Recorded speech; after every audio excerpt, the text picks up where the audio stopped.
खरोखर मी म्हणेन भाग्याचा दिवस आहे. कारण आज 8 मार्च म्हणजे जागतिक महिला दिन. परंतु खऱ्या अर्थानं आजचा हा महिला दिन सार्थक झालेला आहे असं मी म्हणेन. कारण आयुष्य जे आपलं आहे ना, ते आयुष्य फक्त जर सफल झालं ना तर ते तितकंसं ठीक आहे, सफल झालं. परंतु आयुष्याला तेव्हाच अर्थ मिळेल जेव्हा ते सार्थक होईल. आणि मला असं वाटते ह्या सगळ्या आजचे 2 कार्यक्रम बघितल्यानंतर खऱ्या अर्थाने आपला आजचा दिवस सार्थक झालेला आहे असं म्हणायला हरकत नाही. त्यामुळे आजच्या दिवसाला टिक मारली पाहिजे आपण.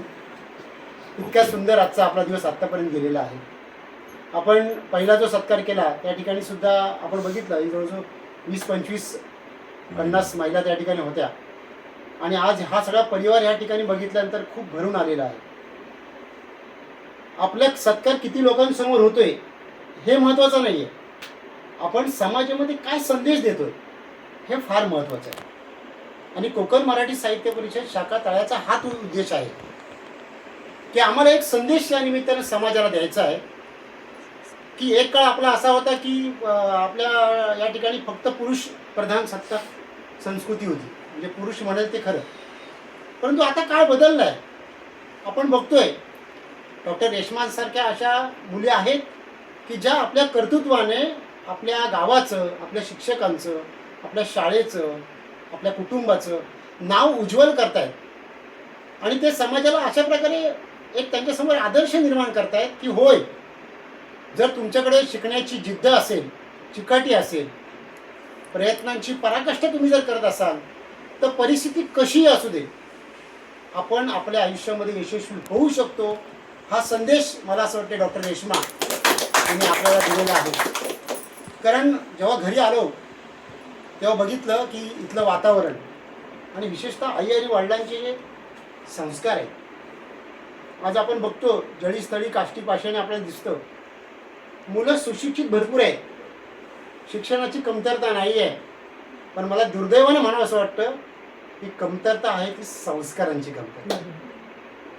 आणि म्हणून असं जेव्हा कुटुंब आपल्या समोर येतं तेव्हा अभिमान वाटतो, आनंद वाटतो की हे कुटुंब फक्त सुशिक्षित नाही आहे, ते सुसंस्कारी सुद्धा आहे. आणि अशा प्रकारच्या व्यक्तीला जेव्हा आपण पुरस्कार देतो त्यातून समाजापर्यंत हाच संदेश जातो की जे जे चांगलं आहे, जे जे उत्तम, उदात्त, उन्नत आहे ते पुढे समाजापुढे येण्यासाठी आमची धडपड आहे. आणि या धडपडीला कोकण मराठी साहित्य परिषदेने आपल्या सगळ्यांच्या प्रयत्नातून पुढे आणलेला आहे. असं म्हणतात की एक स्त्री जर कुटुंबामध्ये शिकली तर ते कुटुंब चांगल्या पद्धतीने उभं राहतं. आपण आपल्याला या ठिकाणी उल्लेख केला पाहिजे सावित्रीबाई फुलेंचा, क्रांतीज्योती, ज्ञानज्योती, की त्यांच्या त्यावेळी त्यांनी तो पाया रचला, त्यासाठी खूप हाल अपेष्टा, कष्ट सहन केले. आणि त्यानंतर या डॉक्टर रेश्मासारख्या सावित्रीच्या लेखी आता पुढं आलेल्या आहेत आणि सर्व क्षेत्र त्यांनी आता व्यापून टाकलेली आहे. कुठलंही असं क्षेत्र नाही आहे ज्या ठिकाणी एक महिला किंवा मुलगी आपल्या कर्तृत्वावर, आपल्या पंखांच्या बळावर ती आता गरुड भरारी घेत आहे. त्यामुळे असं म्हटलं जातं फूल नहीं चिंगारी है, ये भारत की नारी है. आणि जसं मगाशी मुळे अण्णांनी म्हटलं की एका पुरुषाच्या मागे, तो यशस्वी होण्यामागे जसा एखाद्या स्त्रीचा हात असतो, तसंच एखाद्या स्त्रीच्या यशस्वी होण्यामागे सुद्धा आई वडिलांचा किंवा नवऱ्याचा हात असतो. आणि तेव्हा ती आपल्या आयुष्यामध्ये पुढे होत असते. मला या ठिकाणी आवर्जून उल्लेख करावा असा वाटतो. आपली पोटनेर आदिवासी वाडी आहे, त्या ठिकाणी नुकतीच एक मुलगी आदिवासी समाजाची अतिशय गरीब घरातून वर आलेली, जिच्या ठिकाणी कुठल्याही सोयी सुविधा तितक्याशा नाही आहेत, सामान्य कुटुंबातली. तुम्ही घर जर बघाल तर अगदी कुडामातीचं साधं घर, पण त्या मुलीने आता BSc नर्सिंग पूर्ण करून ती आता सेवेत दाखल झाली.